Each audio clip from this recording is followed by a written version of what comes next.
ਤੁਹਾਡਾ ਪਿਛੋਕੜ ਸਲੋਮ ਪੰਥਕ ਪਾਰਟੀ ਨਾਲ ਮਤਲਬ ਕਿ ਜੁੜਿਆ ਵਾ। ਤੁਹਾਡੇ ਫਾਦਰ ਸਾਹਿਬ ਵੀ ਪੰਥਕ ਪਾਰਟੀ ਦੇ ਐਮਐਲਏ ਰਹਿ ਚੁੱਕੇ ਨੇ, ਸੇਵਾਵਾਂ ਦੇ ਚੁੱਕੇ ਨੇ।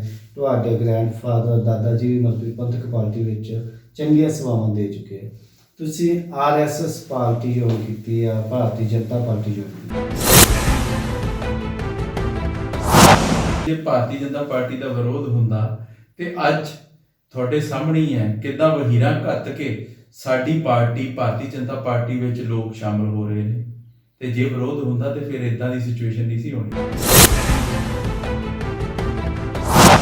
ਅਕਾਲੀ ਦਲ ਜੋ ਜਿਸ ਦਾ ਨਿਰਮਾਣ ਪੰਥ ਦੇ ਰਾਖੀ ਵਾਸਤੇ, ਪੰਥ ਦੇ ਹਿੱਤਾਂ ਦੀ ਰਾਖੀ ਵਾਸਤੇ ਨਿਰਮਾਣ ਕੀਤਾ ਗਿਆ ਸੀ, ਅੱਜ ਉਹ ਆਪਣੇ ਜਿਹੜਾ ਉਹਨਾਂ ਦਾ ਸਿਧਾਂਤ ਆ ਉਹ ਤੋਂ ਭਟਕ ਚੁੱਕੇ ਤੇ ਉਹ ਇੱਕ ਇੰਡੀਵਿਜੂਅਲ ਬੇਸਡ ਪਾਰਟੀ ਬਣ ਗਈ ਹੈ।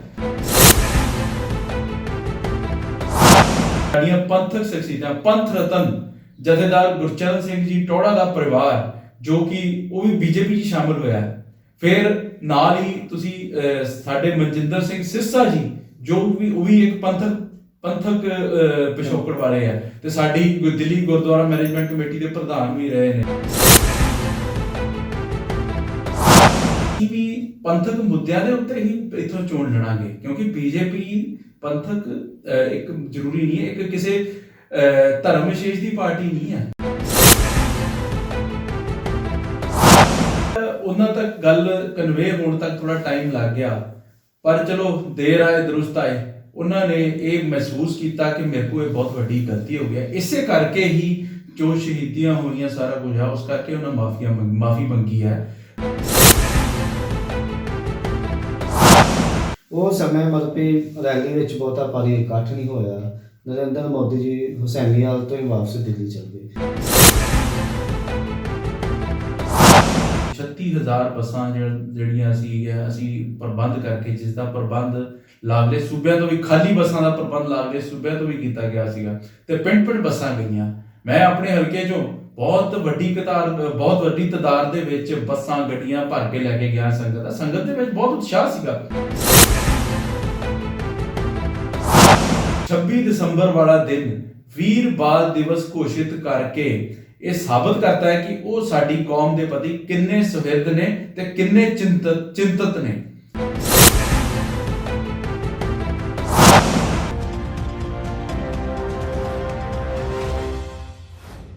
ਦੋਸਤੋ, ਮੈਂ ਹਾਂ ਰਾਮਸ਼ਰਨਜੀਤ ਸਿੰਘ, ਕੈਮਰਾਮੈਨ ਮਲਕੀਤ ਸੱਗੂ ਦੇ ਨਾਲ। ਤੁਸੀਂ ਦੇਖਦੇ ਹੋ ਦੇਸ਼ ਦੁਨੀਆ ਚੈਨਲ।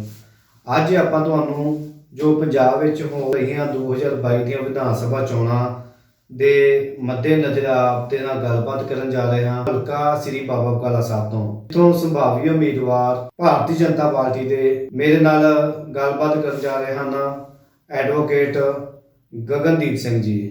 ਆਓ ਆਪਾਂ ਉਹਨਾਂ ਨਾਲ ਗੱਲਬਾਤ ਕਰਾਂਗੇ ਪੰਜਾਬ ਦੇ ਮੁੱਦਿਆਂ ਦੇ ਉੱਤੇ, ਪੰਜਾਬ ਦੇ ਵਿਕਾਸ ਲਈ। ਆਪਾਂ ਉਹਨਾਂ ਦੇ ਰੂਬਰੂ ਹੋ ਕੇ ਉਹਨਾਂ ਦੇ ਜ਼ੁਬਾਨੀ ਸੁਣਦੇ ਹਾਂ। ਹਾਂਜੀ ਸਰ, ਸਭ ਤੋਂ ਪਹਿਲਾਂ ਤੁਹਾਡਾ ਦੇਸ਼ ਦੁਨੀਆ ਚੈਨਲ ਤੇ ਬਹੁਤ ਬਹੁਤ ਸਵਾਗਤ ਜੀ। ਧੰਨਵਾਦ ਜੀ। ਸਾਰੇ ਸਰੋਤਿਆਂ ਨੂੰ ਮੇਰੇ ਵੱਲੋਂ ਸਤਿ ਸ਼੍ਰੀ ਅਕਾਲ। ਸਰ, ਤੁਸੀਂ ਕਿਹੜੇ ਹਲਕੇ ਤੋਂ, ਕਿਹੜੀ ਪਾਰਟੀ ਵੱਲੋਂ ਮਤਲਬ ਇਲੈਕਸ਼ਨ ਲੜਨ ਜਾ ਰਹੇ ਹੋ ਵਿਧਾਨ ਸਭਾ 2022 ਦੀਆਂ ਚੋਣਾਂ ਦੀ? ਮੈਂ ਵਿਧਾਨ ਸਭਾ ਹਲਕਾ ਬਾਬਾ ਬਕਾਲਾ ਸਾਹਿਬ ਤੋਂ ਭਾਰਤੀ ਜਨਤਾ ਪਾਰਟੀ ਦੇ ਨੁਮਾਇੰਦੇ ਵਜੋਂ ਚੋਣ ਲੜਨ ਜਾ ਰਿਹਾ ਹਾਂ। ਸਰ, ਤੁਸੀਂ ਭਾਰਤੀ ਜਨਤਾ ਪਾਰਟੀ ਵੱਲੋਂ ਚੋਣ ਲੜਨ ਜਾ ਰਹੇ ਹੋ। ਪੰਜਾਬ ਦੇ ਵਿੱਚ ਭਾਰਤੀ ਜਨਤਾ ਪਾਰਟੀ ਦਾ ਉਹ ਵਜੂਦ ਨਹੀਂ, ਮਤਲਬ ਵਿਰੋਧ ਜ਼ਿਆਦਾ ਹੋ ਰਿਹਾ ਵਾ। ਤੁਸੀਂ ਕਿਹੜੇ ਏਜੰਡਿਆਂ ਨੂੰ ਲੈ ਕੇ ਹਲਕੇ ਵਿੱਚ ਵਿਚਰੋਗੇ ਤੇ ਵੋਟ ਮੰਗੋਗੇ? ਦੇਖੋ, ਜਿੱਥੋਂ ਤੱਕ ਤੇ ਅਗਰ ਜੇ ਭਾਰਤੀ ਜਨਤਾ ਪਾਰਟੀ ਦਾ ਵਿਰੋਧ ਹੁੰਦਾ ਤੇ ਅੱਜ ਤੁਹਾਡੇ ਸਾਹਮਣੇ ਹੀ ਹੈ ਕਿੱਦਾਂ ਵਹੀਰਾਂ ਘੱਤ ਕੇ ਸਾਡੀ ਪਾਰਟੀ ਭਾਰਤੀ ਜਨਤਾ ਪਾਰਟੀ ਵਿੱਚ ਲੋਕ ਸ਼ਾਮਲ ਹੋ ਰਹੇ ਨੇ।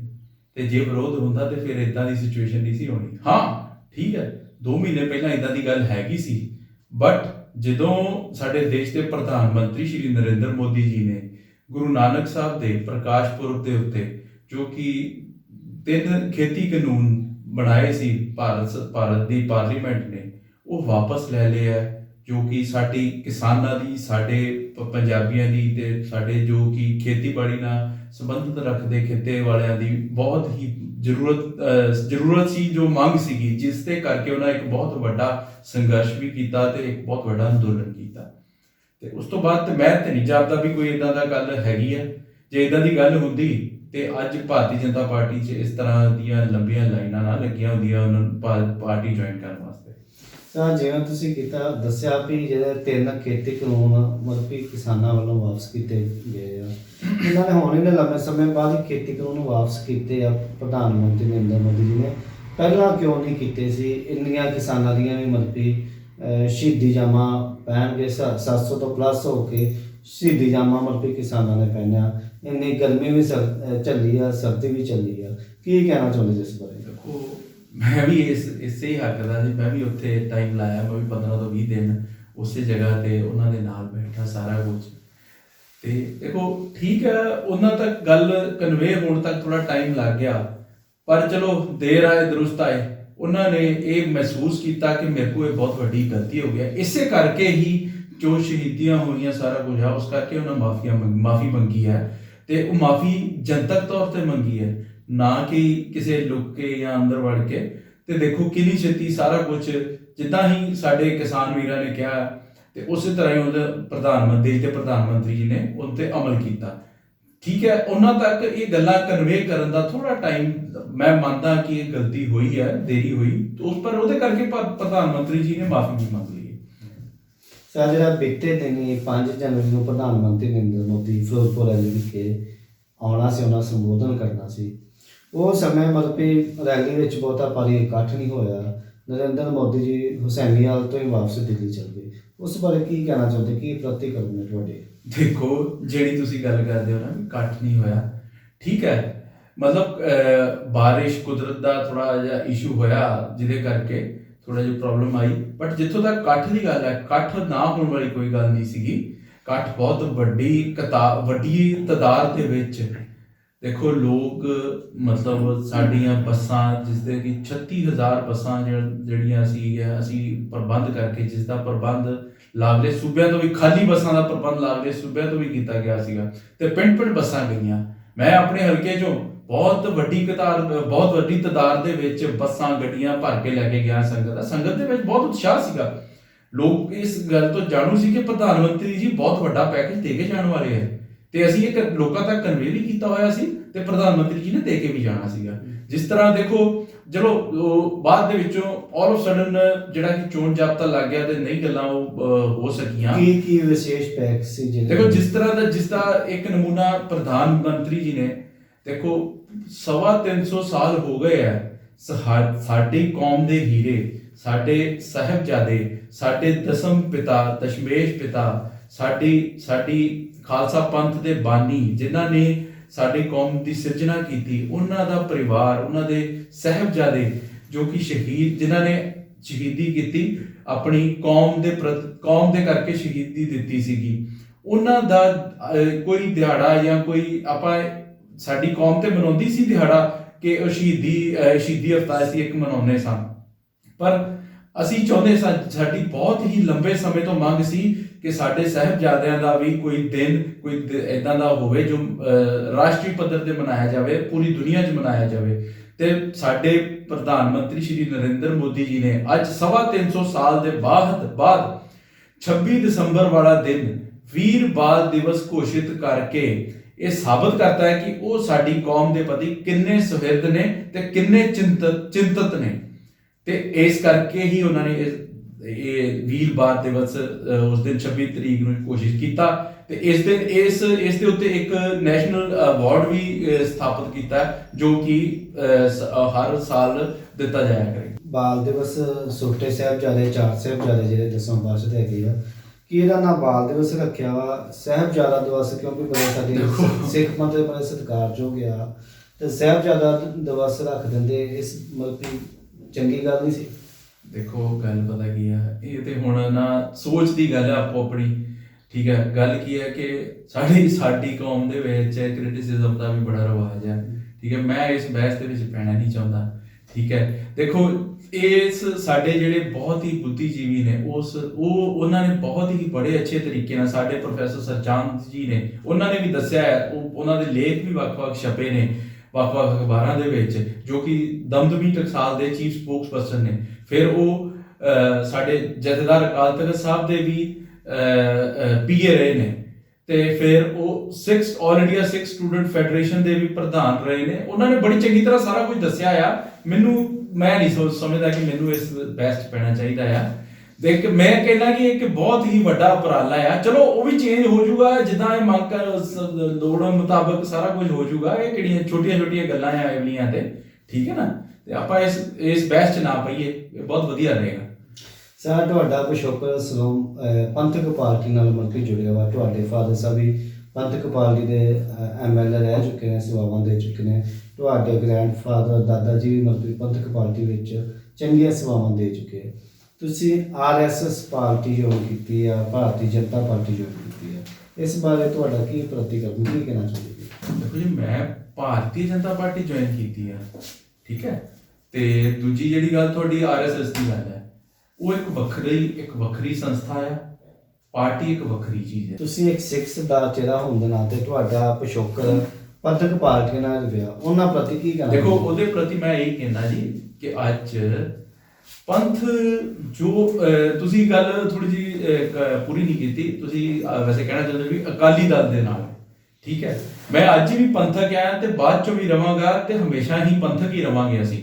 ਬਟ ਕੀ ਹੈ ਕਿ ਅਕਾਲੀ ਦਲ ਜਿਸ ਦਾ ਨਿਰਮਾਣ ਪੰਥ ਦੇ ਰਾਖੀ ਵਾਸਤੇ, ਪੰਥ ਦੇ ਹਿੱਤਾਂ ਦੀ ਰਾਖੀ ਵਾਸਤੇ ਨਿਰਮਾਣ ਕੀਤਾ ਗਿਆ ਸੀ, ਅੱਜ ਉਹ ਆਪਣੇ ਜਿਹੜਾ ਉਹਨਾਂ ਦਾ ਸਿਧਾਂਤ ਆ ਉਹ ਤੋਂ ਭਟਕ ਚੁੱਕੇ ਤੇ ਉਹ ਇੱਕ ਇੰਡੀਵਿਜੂਅਲ ਬੇਸਡ ਪਾਰਟੀ ਬਣ ਗਈ ਹੈ।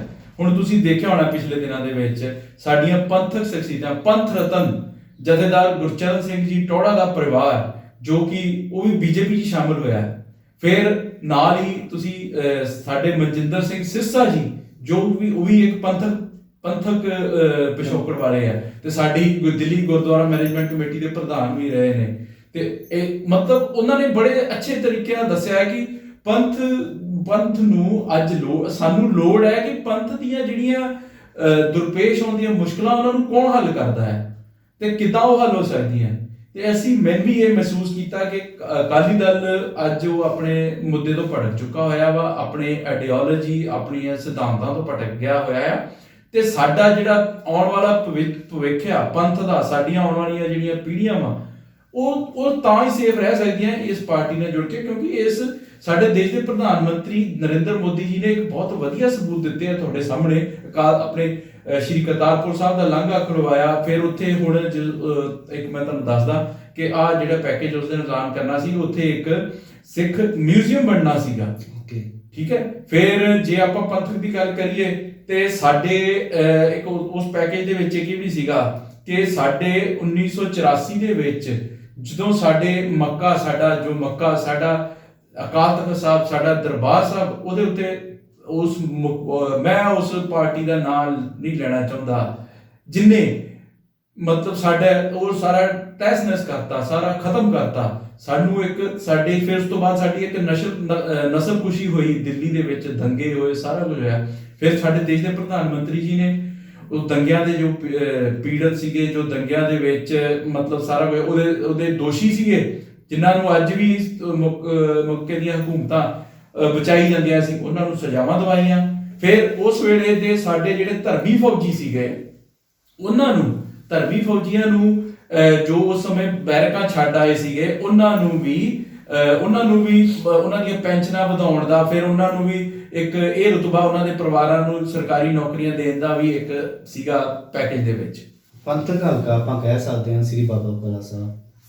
ਪੰਥਕ ਹਲਕੇ ਤੋਂ ਤੁਸੀਂ ਪਹਿਲੀ ਵਾਰ ਇਲੈਕਸ਼ਨ ਲੜਨ ਜਾ ਰਹੇ ਹੋ ਔਰ ਭਾਰਤੀ ਜਨਤਾ ਪਾਰਟੀ ਪੂਰੇ ਪੰਜਾਬ ਵਿੱਚ ਪਹਿਲੀ ਵਾਰ ਆਪਣੇ ਉਮੀਦਵਾਰ ਉਤਾਰੇ ਨੇ 117 ਹਲਕਿਆਂ ਦੇ ਵਿੱਚ। ਕੀ ਤੁਹਾਡਾ ਏਜੰਡਾ ਰਹੇਗਾ, ਕੀ ਏਜੰਡਾ ਰਹੇਗਾ? ਵੋਟ ਕਿਹੜੇ ਏਜੰਡੇ ਨਾਲ ਤੁਸੀਂ ਆਖੋਗੇ ਜਾਂ ਤੁਹਾਨੂੰ ਸੰਗਤਾਂ ਵੋਟ ਪਾਉਣਗੀਆਂ, ਕੀ ਕਹਿਣਾ ਚਾਹੁੰਦੇ ਜੀ? ਦੇਖੋ, ਪਹਿਲਾਂ ਤੇ ਮੈਂ ਇਸ ਹਲਕੇ ਤੋਂ, ਚਲੋ ਮੈਂ ਪਹਿਲੀ ਵਾਰੀ ਇਲੈਕਸ਼ਨ ਲੜ ਰਿਹਾ, ਬਟ ਸਾਡਾ ਪਰਿਵਾਰ ਇਸ ਹਲਕੇ ਨਾਲ ਬੜੀ ਦੇਰ ਤੋਂ ਸੰਬੰਧਿਤ ਹੈ। ਮੇਰਾ ਕਾਰੋਬਾਰ ਵੀ ਇੱਥੇ ਹੀ ਹੈ, ਮੇਰਾ ਇੱਥੇ ਹੀ ਇਸੇ ਹਲਕੇ ਦੇ ਵਿੱਚ ਹੀ ਕਾਰੋਬਾਰ ਰਿਹਾ ਹੈ ਤੇ ਮੈਂ ਪਿਛਲੇ 15 ਸਾਲਾਂ ਤੋਂ ਇੱਥੇ ਕਾਰੋਬਾਰ ਵੀ ਕਰ ਰਿਹਾ ਹਾਂ। ਤੇ ਪਿਛਲੀ 2017 ਦੀ ਇਲੈਕਸ਼ਨ ਮੇਰੇ ਫਾਦਰ ਸਾਹਿਬ ਨੇ ਸ਼੍ਰੋਮਣੀ ਅਕਾਲੀ ਦਲ ਦੀ ਟਿਕਟ ਤੋਂ ਇਸੇ ਹਲਕੇ ਤੋਂ ਲੜੀ। ਅਸੀਂ ਲਗਭਗ 40,000 ਵੋਟ ਲੈ ਕੇ ਗਏ ਸਾਂ।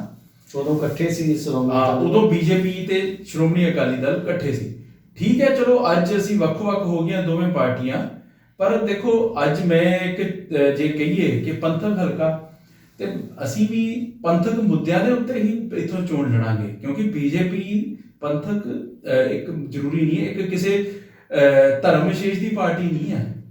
ਦੇਖੋ ਇਹ ਇੱਕ ਸੈਕੂਲਰ ਪਾਰਟੀ ਹੈ, ਤੇ ਜਿਹੜਾ ਇਹ ਜਿਹੜਾ ਸਾਡਾ ਹਲਕਾ ਬਾਬਾ ਬਕਾਲਾ ਸਾਹਿਬ ਹੈ, ਇਹ ਗੁਰੂ ਤੇਗ ਬਹਾਦਰ ਸਾਹਿਬ ਦਾ ਇੱਕ ਵਿਸ਼ੇਸ਼ ਸਥਾਨ ਹੈ, ਜਿੱਥੇ ਉਹਨਾਂ ਨੇ ਬਹੁਤ ਲੰਬਾ ਸਮਾਂ ਇੱਥੇ ਤਪੱਸਿਆ ਕੀਤੀ ਭੋਰਾ ਸਾਹਿਬ ਦੇ ਵਿੱਚ ਬੈਠ ਕੇ।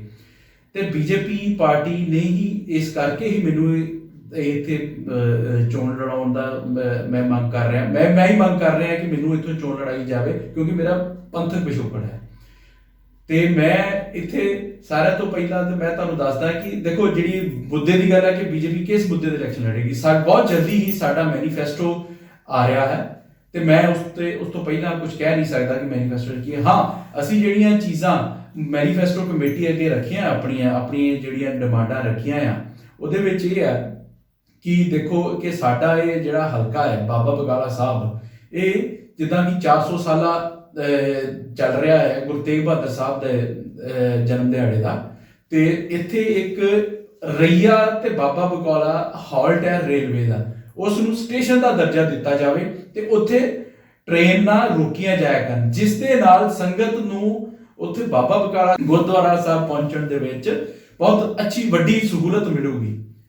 ਤੇ ਇਸੇ ਤਰ੍ਹਾਂ ਹੀ ਇੱਕ ਹੋਰ ਸਾਡਾ ਨੈਸ਼ਨਲ ਮੁੱਦਾ ਆ ਕਿ ਸਾਡਾ 2.5 ਘੰਟੇ ਦਾ ਪਿੰਡ ਆ ਥਾਣੇਵਾਲ, ਓਕੇ, ਜਿੱਥੇ ਕਿ ਜਿਹਦੇ ਲਾਗੇ ਇੱਕ ਮਤਲਬ ਉੱਥੇ ਹੀ ਪ੍ਰੋਪਰ ਇੱਕ ਸ਼ੈਲ ਆਰਮੀ ਦਾ ਸ਼ੈਲ ਡਿਫਿਊਜ਼ਿੰਗ ਸੈਂਟਰ ਹੈ, ਜਿੱਥੇ ਜਿਹਨੂੰ ਆਪਾਂ ਪੰਜਾਬੀ ਕਹ ਲਈਏ ਕਿ ਬੰਬ ਡਿਫਿਊਜ਼ ਕੀਤੇ ਜਾਂਦੇ ਆ। Okay okay. ਤੇ ਉਸ ਦੇ ਕਾਰਨ ਕਈ ਵਾਰੀ ਉੱਥੇ ਬਹੁਤ ਸਾਰੇ ਸਾਡੇ ਜਾਨਵਰਾਂ ਦਾ ਵੀ ਜਾਨੀ ਮਾਲੀ ਤੇ ਸਾਡੇ ਹੋਰ ਵੀ ਨੁਕਸਾਨ ਹੋ ਜਾਂਦੇ ਆ, ਉਹ ਵੀ ਅਸੀਂ ਇੱਥੋਂ ਸ਼ਿਫਟ ਕਰਾ ਕੇ ਕਿਸੇ ਦੂਸਰੀ ਜਗ੍ਹਾ ਲੈ ਕੇ ਜਾਵਾਂਗੇ।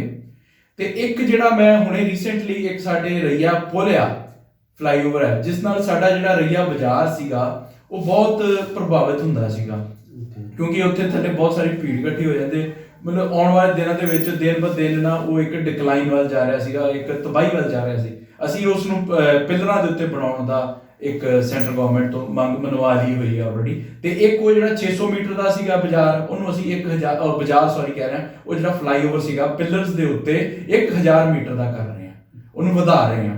ਤੇ ਥੱਲੇ ਉਹਦੇ ਬਹੁਤ ਸੋਹਣੀ ਗੁਰੂ ਤੇਗ ਬਹਾਦਰ ਸਾਹਿਬ ਨੂੰ ਸਮਰਪਿਤ ਇੱਕ ਗ੍ਰੀਨ ਬੈਲਟ, ਜਿੱਦਾਂ ਕਿ ਆਪਾਂ ਵੇਖਿਆ ਹੋਵੇਗਾ ਦਿੱਲੀ ਦੇ ਵਿੱਚ ਪੁਲਾਂ ਦੇ ਥੱਲੇ ਬਣੀ ਆ, ਥੱਲੇ ਬਹੁਤ ਸੋਹਣੇ ਸੁੰਦਰ ਬੂਟੇ ਫੁੱਲ ਬਗੀਚੇ ਲੱਗੇ ਹੋਏ ਆ, ਉਹੋ ਜਿਹੀ ਬਣਾਵਾਂਗੇ ਅਸੀਂ।